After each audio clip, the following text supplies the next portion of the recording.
जिला मंडल के लोग नहीं, प्रदेश के अध्यक्ष भी, हमारी पार्टी के बड़े बड़े नेता भी यहाँ पहुंचे हैं। लेकिन आज हम लोग यहाँ क्यों आए हैं? आज हमें आज से आना पड़ा है।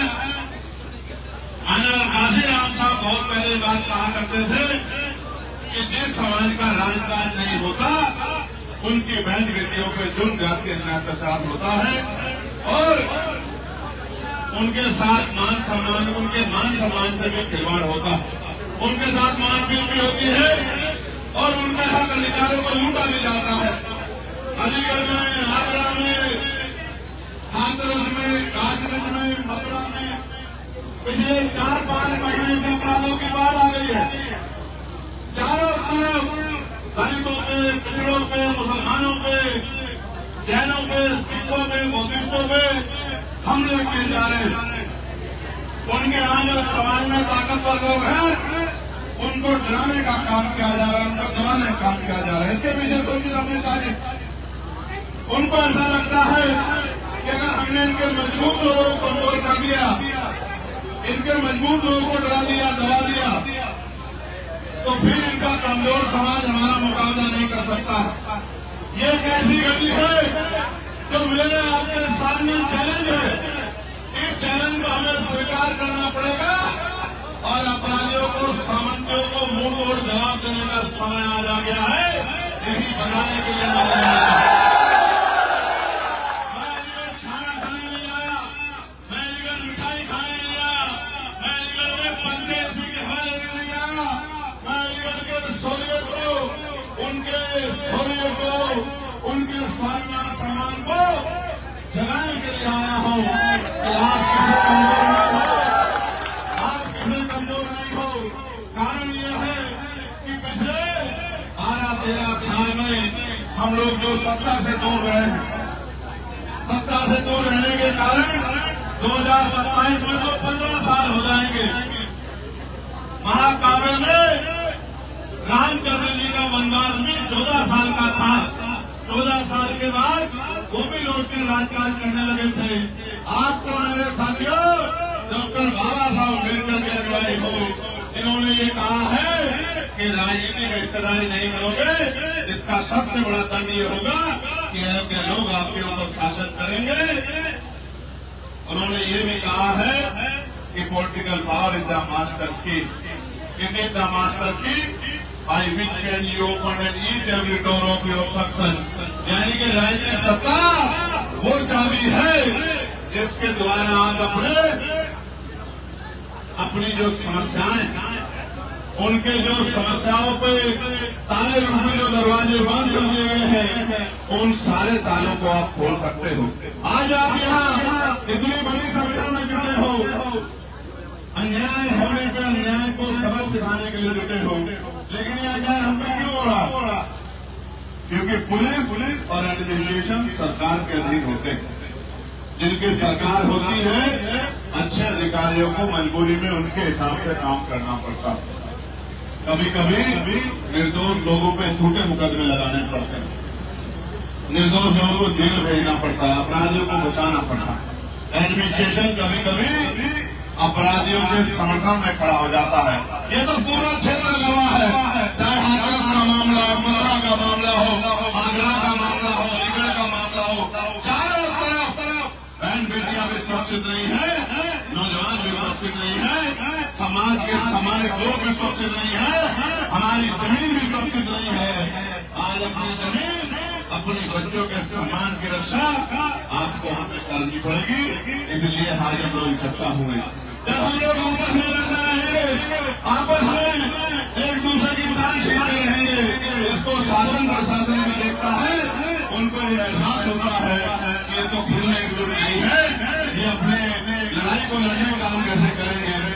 देखो प्यारे साथियों, वैसे तो मैं समाज के हर एक व्यक्ति से बहुत प्यार करता हूँ, लेकिन जो लोग मेरी बात को नहीं मानते उन पे मेरी नाराजगी भी इसका रूप में बड़ा सख्त रहता है। अक्सर आप देखते हैं कई बार मैं अपनी नाराजगी में पुलिस के भाइयों के साथ भी नाराज होता दिखाई देता हूं।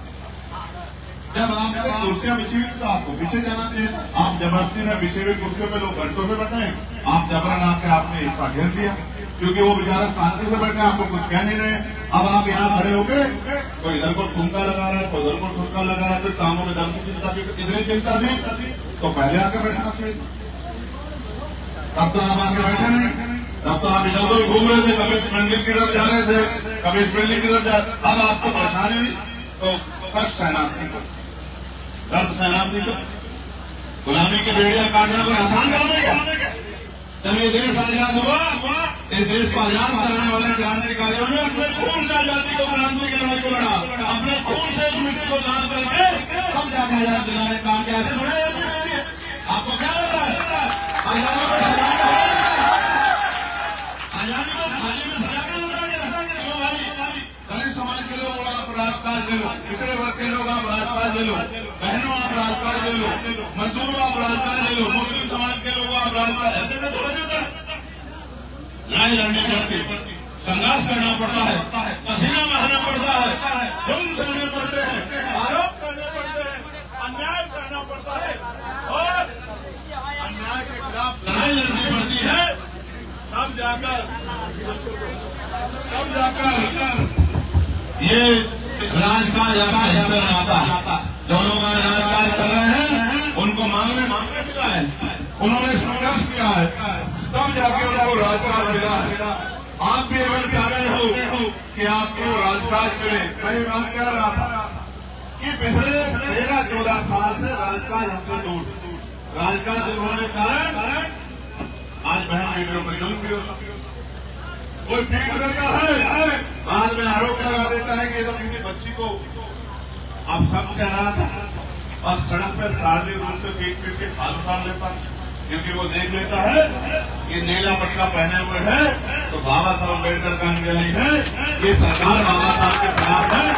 इसलिए अब मैं ऐसे नहीं कह रहा हूं कि सरकार बाबा साहब के विचारधारा के खिलाफ है। इस बार डॉक्टर बाबा साहब अम्बेडकर की जयंती पर लेकर के लोगों ईमानदार से बताओ, क्या किसी एक भी नए गांव में बाबा साहब अम्बेडकर की शोभा यात्रा निकालने की परमिशन मिली क्या आपको? क्यों आपके आदर से हिले? इसका मतलब समझते हो, अगर बाबा साहब के बच्चों की सरकार होती तो हर गांव में बाबा साहब अम्बेडकर की जयंती धूमधाम से बनती और शोभा यात्रा मिलती। लेकिन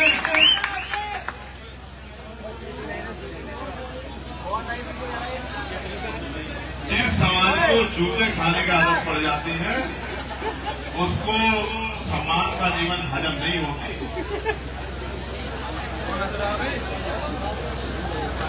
जो गुलाम समाज होता है वो गुलामी में भी खुश रहता है। मैं इसकी एक कहानी आपको जरूर सुनाऊंगा। एक बच्चे की एक हरकत में मुझे ये कहानी सुनाने के लिए मजबूर कर दिया।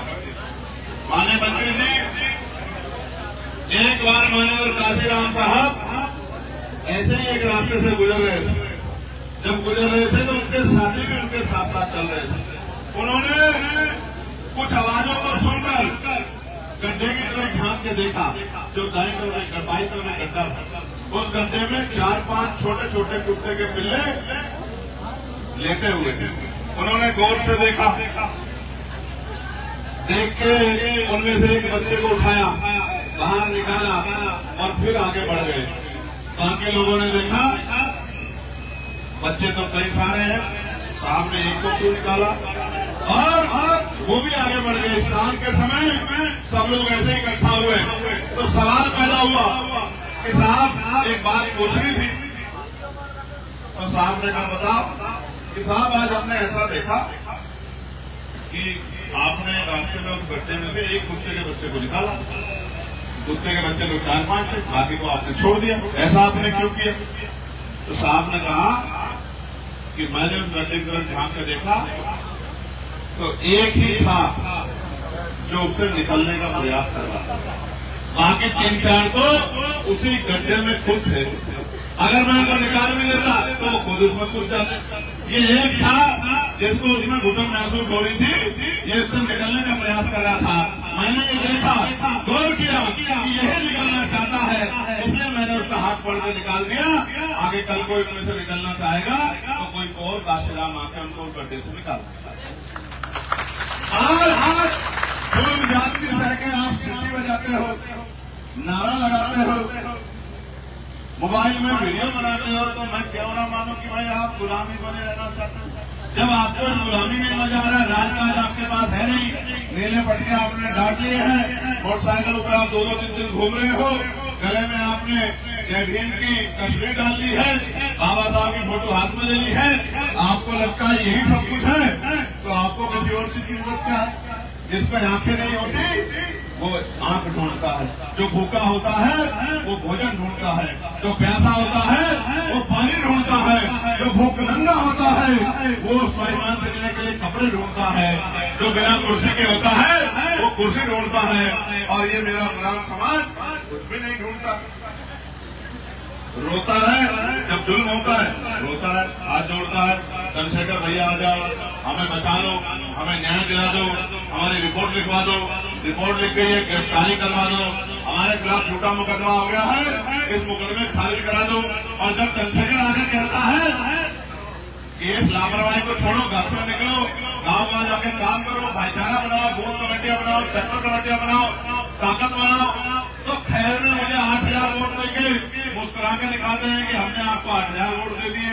जब वोट तो देते हो भाजपा कांग्रेस दूसरी पार्टियों को, तो चंद्रशेखर आजाद के हाथ में क्या है कि जो तुम्हारी फांसी को छोड़ा देगा, जो तुम्हें रोजगार दे देगा, जो तुम्हारी महंगाई खत्म कर देगा, जो तुम्हें जो है अच्छे स्कूल कॉलेज बना के दे देगा। मेरे हाथ में क्या है? ताकत तो आप भाजपा को दे रहे हो, समाजवादी पार्टी को दे रहे हो, कांग्रेस पार्टी को दे रहे हो, गुलामी की चादर ओढ़ के बैठे हो, तो मैं तुम्हारी क्या मदद कर दूंगा। ना मेरे हाथ में ट्रांसफर की तो ताकत है, ना पोस्टिंग की ताकत है, ना सस्पेंशन की ताकत है, ना टर्मिनेशन की ताकत है। क्या है मेरे हाथ में? एक बार ये ताकत चंद्रशेखर आजाद समाज पार्टी भीम आर्मी को देके देखो, फिर बताना आपकी तरफ गरीबों की बहन बच्चों की तरफ में यहाँ उठा देगा कैसे। हिंदुस्तान के साथ लगाए हो, अगर सच में बाबा साहब से प्यार करते हो तो ये 20 महीने बाबा साहब के सपनों को पूरा करने के लिए, राजकाज लाने के लिए संघर्ष करने में लगाओ। और मैं चैलेंज करके कहता हूँ डंके की चोट पे, जिस दिन राजकाज आएगा, जो सबसे बड़ा सामर्थ्य होगा वो सबसे बड़ी माया लेकर आपके लिए खड़ा होगा। जो सबसे बड़ा गुंडा होगा नाम का, वो सबसे बड़ा पोस्टर अपना लगवाएगा और ये कहेगा कि मैं आजाद समाज पार्टी का कार्यकर्ता हूँ, मुझे भी अपने चरणों में जगह दे दीजिए। ये बात होगी। अभी यहाँ मुस्लिम समाज के भाइयों को पीटने का काम किया, और कितना पीटा आपने देखा, किस आधार पर पीटा। उनके ऊपर आरोप लगा दिया कि ये जो यहाँ बैंक जो चीज है, यहाँ जो नीट जो है जिसको बंद किया गया है, ये उसको ले जाने का काम कर रहे थे। उनके पास पर्ची थी, उनके पास रिकॉर्ड था, पेड़ ने उनकी नहीं सुनी, पीट के हजमाना कर दिया, उनकी खाल खींच ली। आज मुस्लिम समाज के भाई ने पूरे उत्तर प्रदेश में आजाद समाज पार्टी काशीराम और आपके अपने भाई चंद्रशेखर आजाद की तरफ देख रहे हैं कि कोई तो हमारी आवाज उठाने वाला है, जो हमारी लड़ाई लड़ने का काम कर रहे हैं। पिछले वर्ष के लोगों में भी यही बेचैनी है कि जब नौकरी चली जाएगी, निजीकरण हो जाएगा, सरकारी नौकरी नहीं रहेगी, तो उनकी आवाज कौन उठाएगा। वो भी सिर्फ आंख बंद करके अब तक तो वोट देते आए, अब वो चंद्रशेखर आजाद समाज पार्टी की तरफ देख रहे हैं, चित्तौड़ साहब की तरफ देख रहे हैं, ये हमारे जिलाध्यक्ष की तरफ देख रहे हैं, ये हमारे माननीय मंत्री की तरफ देख रहे हैं, ये गुफरान भाई की तरफ देख रहे हैं, आप सब की तरफ देख रहे हैं। उनको मैं क्या भरोसा दिलाऊं कि भाई हमारे लोग तो अभी राजकाज खाते ही नहीं है। राजकाज कोई मांगने की चीज है कि राजकाज तो छीनना पड़ता नहीं पड़ता। 8 घंटे मेहनत करते हो, मजदूरी करते हो कि 2 टाइम की अच्छी रोटी मिल जाए, आत्मसम्मान का जीवन मिले, इसके लिए 2 घंटे क्षेत्र में निकल के काम नहीं करते। मेरे आने में मोटरसाइकिल दौड़ाते घूमते हो। असल अगर मुझसे प्यार करते हो तो मेरे जाने के बाद गांव निकल के लोगों को जोड़ने का काम करो, भाईचारा बनाने का काम करो, तब तो बात है, वरना फिर क्या बात है कि मैं आ गया तो मोटरसाइकिल लेके आ गया। मैं आपको फिर कहता हूँ, राज आएगा तो काज होना। नौकरी मिलेगी, लोन मिलेगा, रोजगार मिलेगा, जमीन मिलेगी। जुल्म जाति अत्याचार देश छोड़ के भाग जाएगा, सरकार प्रदेश में बनेगी और अत्याचार देश छोड़ के भाग जाएगा, क्योंकि सबके कानों में खबर जाएगी कि अब जुल्म का करोगे तो चैन से नहीं बैठ पाओगे, जेल जाना पड़ेगा, सजा होगी, बहन बेटियों का सम्मान होगा, अच्छे स्कूल बनेंगे, अच्छे कॉलेज बनेंगे, अच्छी यूनिवर्सिटियां बनेगी, एम्स बनेंगे, एयरपोर्ट बनेंगे, इंडस्ट्रियल एरिया लगेगा, गरीबों को घर मिलेंगे, सम्मान का जीवन मिलेगा, सब कुछ मिलेगा अगर राजकाज लाओगे। और नहीं लाओगे तो फिर कहीं और से गोली आके लगेगी, फिर क्या करोगे? आप बताओ, कोई आपके आवाज उठाने वाला है? तो भाई आप किसके भरोसे बैठे हो? तो मेरे भरोसे बैठने से काम नहीं चलेगा ना, मेरे साथ मिलकर संघर्ष करने से काम चलेगा। रोज एक घंटा निकलो। देखो सुनो नौजवानों, कोई कहेगा कि नौजवान जिम्मेदार नहीं, मैं नहीं मानूंगा, क्योंकि इस देश का इतिहास कहता है कि 19 साल के थे सरदार प्रताप सिंह सराभा, जिन्होंने देश की आजादी के लिए बलिदान दे दिया था, फांसी का फंदा चूम लिया। शहीद आजम सरदार भगत सिंह 23 साल के थे जब उन्होंने देश के लिए भूख हड़ताल के 50 दिन से ज्यादा और फिर हंसते हंसते फांसी का फंदा चूम लिया। सम्मान नहीं झुकने दिया। आप 20-20, 25-25, 30 साल के नौजवान मेरी बात को गौर से सुनो, घर से निकलो, गांव में जाओ, गांव में जाके बाबा साहब के बारे में, आजाद समाज पार्टी के बारे में, हमारे संघर्षों के बारे में समाज को बताओ। समाज के अंदर विश्वास पैदा करो कि एक मौका आप हमें दो। घर से निकलो, एक गांव को तैयार करो, 2 गांव को तैयार करो, बूथ कमेटी बनाओ, सेक्टर कमेटी बनाओ, भाईचारा कमेटी बनाओ, व्यवहार पैदा करो और अगले 20 महीने काम करो। पूरे 5 साल इज्जत की जिंदगी प्राप्त करो, उसकी गारंटी मैं आपको लिखित करके देता हूँ, ट्रेड लेकर। और इस 20 महीने में कभी आ गया कोई तो इधर भाग के चले गए, कभी आ गया तो भागते, ऐसे ही रहोगे तो फिर अगले 5 साल जो जुल्म होगा उसके जिम्मेदार आप लोग होंगे। जितनी बच्चों का रेप होगा, गरीबों की बच्चों का उसके जिम्मेदार आप सब लोग होंगे, क्योंकि आपने लापरवाही दिखाई, आपने ताकत नहीं बनाई। इसलिए आज सामंती जो है बच्चों की तरफ आंख उठा के देख रहे हैं, ये सिर्फ आपकी गलती, आपकी लापरवाही की वजह से। समाज में क्या इज्जत बनेगी आपकी? कि इनकी नालायकी की वजह से, इनकी लापरवाही की, इनकी गैर जिम्मेदारी की वजह से आज हमारी ताकत नहीं बन पाई। ऐसा बनना चाहते हैं?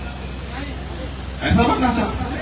क्या जवाब दोगे उन बहनों को जो भरोसा करते हैं कि नीले पट्टे वाली हमारे देश की रक्षा करें? क्या जवाब दोगे उन माओ को? क्या जवाब दोगे जिनके आंसू नहीं सूख रहे?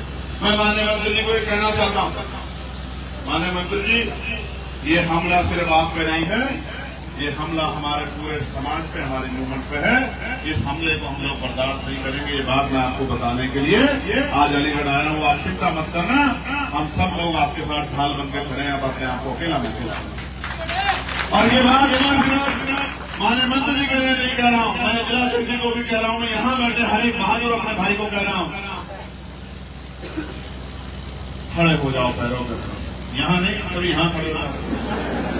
हाँ, मैं तुमको जानता हूँ, मेरी बात को पता नहीं क्या समझ करता।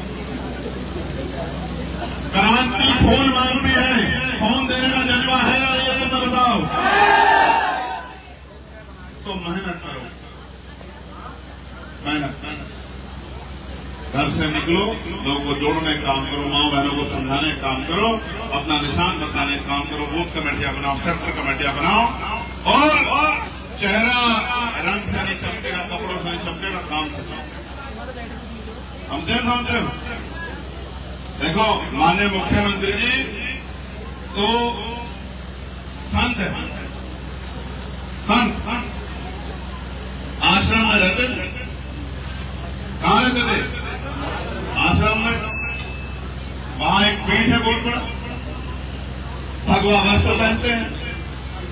आपके तरह मेरी तरह पैंट शर्ट नहीं पहनते, भगवा वस्त्र पहनते हैं, पूजा पाठ करते हैं, सुबह से शाम तक लगे रहते हैं। उससे उनके हाथ में इतनी ताकत नहीं आई कि किसी को न्याय दिला सके। असल ताकत कहां से आई? जब उनको प्रदेश के लोगों ने मुख्यमंत्री बना दिया, तभी तो ताकत आई ना। अब आप बताओ कि पूजा पाठ करने से ताकत आएगी या लोकतंत्र में वोट की ताकत से सरकार बना के ताकत आएगी, आप बताओ। और सरकार बनती रहेगी भाजपा की और पार्टियों की, तो आपकी कैसे ताकत बनेगी? समझदार बन जाओ, मन पक्का करो, मन पक्का। ये तय करके निकलो कि आज मैं कम से कम 50 लोगों को जोड़े बगैर घर नहीं लौटूंगा। आज मैं 50 लोगों को अपनी बात को बता के समझा के अपने भाई के हाथों को मजबूत करने का काम करूंगा। इस जुल्म को करने वाली सरकार के ताबूत में 50 कील ठोकने का काम आज मैं करूंगा। ये बात को सोच के घर से निकला करो, तभी जाके बात करें। आप यहाँ आए हो, आज आपने एक छोटे से तौर पे संख्याबल दिखाया है। मैं अपने पूरे पार्टी के सम्मानित साथियों का धन्यवाद करता हूं और आपसे कहना चाहता हूं, और यहां आपके माध्यम से प्रशासन पुलिस से भी कहना चाहता हूं। देखो भाइयों, पुलिस का मुझसे बड़ा कोई हितैषी नहीं है, कोई हितैषी नहीं। मैंने पार्लियामेंट में जिस परेशानी को पुलिस के लोग रोज झेलते हैं, क्या बच्चा बीमार है, पत्नी बीमार है, बहन बीमार है, माँ बीमार है, पिता बीमार है, बहन की शादी है, भाई की शादी है, बच्चों की पढ़ाई का मामला है, छुट्टी नहीं मिलती। मैं अकेला आदमी हूं जिसने पार्लियामेंट में ये आवाज उठाने का काम किया कि इनको सप्ताह में एक दिन छुट्टी मिलनी चाहिए। ये मांग उठाने का काम पार्लियामेंट में आपके चंद्रशेखर आजाद ने किया। छुट्टी मिल गई, अब ड्यूटी लगी है वहां सोनभद्रा में, और रहने वाला आदमी मेरठ का, तो एक दिन तो आने में ही लग जाएगा। तो मैं ही अकेला ऐसा आदमी हूं जिसने पार्लियामेंट में लिखित में मांग उठाई। ये मांग देने का काम भी किया होम मिनिस्टर साहब को कि भाई पुलिस के जो भाई हैं इनको बॉर्डर स्कीम का जो समस्या है, इसको बॉर्डर स्कीम को हटाओ, इनको इनके बराबर के जिलों में लाओ, जिससे ये अगर छुट्टी मिले तो अपने परिवार के बीच में जा सके। ये भी इंसान है, ठीक है। ये मांग भी मैंने उठाई। इनकी वेतन विसंगता दूर हो, ये मांग भी मैंने उठाई। इनको हाउस जो है आसपास ही मिले, अपने परिवार को रख सके, ये मांग भी मैंने उठाई। मगर कई बार मैं निराश होता हूं जब पुलिस के भाई इतना दबाव महसूस करते हैं कि निर्दोषों पे छोटे मुकदमे करते हैं। बड़ी तकलीफ मन में होती है, इससे मेरी नाराजगी। ये पुलिस से नहीं है, ये कुछ कम पुलिस कर्मियों की इस तरह की जो सोच हो या जिस दबाव में काम करते हैं उससे है। मैं पुलिस के भाइयों को कहना चाहता हूं, वो जोर दबाव से बाहर निकल के आपको, जब आप अशोक की लाठ लगा के माथे पे अशोक चीन लगा के जब आप निकलते हो, हर एक गरीब कमजोर आदमी महसूस करता है कि अब मेरी रक्षा करने वाला आ गया है और हम उस पर जुर्म नहीं करे। भाइयों, आपकी परेशानियों को हल करने का काम ताकत बनने दीजिए। 2027 में आजाद समाज पार्टी करने का काम करेगी, आपको विश्वास है।